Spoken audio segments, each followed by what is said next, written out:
What's your view, knowing what you just heard? Well, I think the fundamental issue, to cut through the coded language, Chris, is there are serious concerns about the integrity of the casing that is the well itself. And that by putting the cap on and doing the stress tests that were being talked about, that the integrity of the steel is insufficient to hold the pressure of the well. And if you lose the casing, it's game over. It's like having a volcano on the bottom of the sea, where you'd have if you lose the casing and oil starts coming up on the outside of the casing, you can't stop it. There's nothing you can do that would then stop it other than implode the well. And so I think it's prudent, under the conditions that are there, and there are many in the industry feel that the casing must have been damaged because of the power of that well, the pressure of that reservoir. And so let's kind of not go to the stress tests until we're ready to go with the relief wells, because the relief well, building up a column of heavy mud, could be the best case to shut down the flow.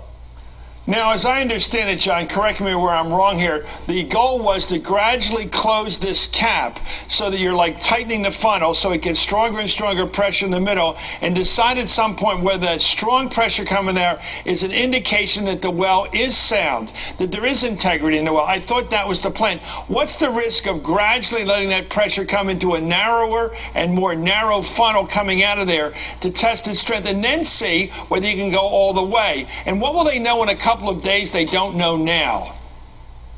Well, if you were at 200 feet or 400 feet, it's one thing.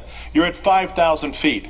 You don't really know the integrity of that casing throughout the 13,000 feet depth of the well. There could be damage anywhere along the 13,000 foot, and once you stop blocking the oil, you start clamping down on the flow at what might be 30,000 pounds per square inch of pressure. You don't know where that might blow.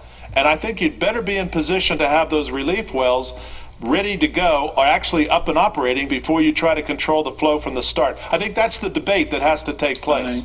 Do you have a sense that the United States government, under the leadership of Secretary Chu at Energy and Thad Allen, who's now an independent consultant, I guess, the administration out of the Coast Guard, that they have any superior knowledge as to the technology over BP? Because this seems to be the first time in this long saga where the federal government is trumping, or apparently ready to trump, BP on the issue of technological knowledge.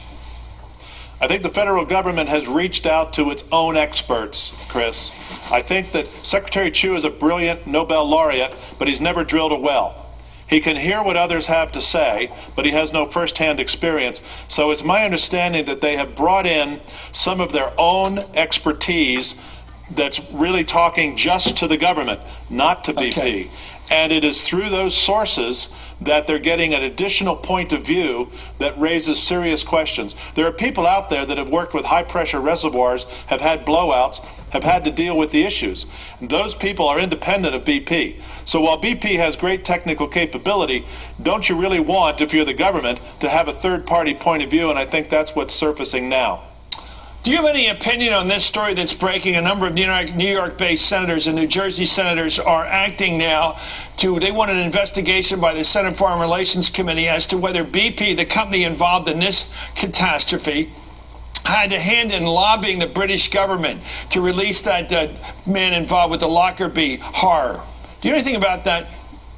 Well, I know the story generally, but I have no knowledge or insight into whether BP did or did not have dealings. I do know that just as our State Department advances the commercial interests of American companies around the world, the counterpart, and it was Jack Straw at the time, the foreign minister of the UK, does look out for the commercial interests of UK companies. To the extent BP was involved, I have no knowledge. What about the New York Times front page story just yesterday that basically chronicled the history of BP in terms of its not being a good player? Your assessment, how does BP stack up against the other petroleum companies in terms of safety? I think the reputation that would be probably warranted given the facts is that BP was not well renowned for its technical savvy, that there were other companies that had a better reputation both for the technical savvy and the operational integrity of how they went about their operations.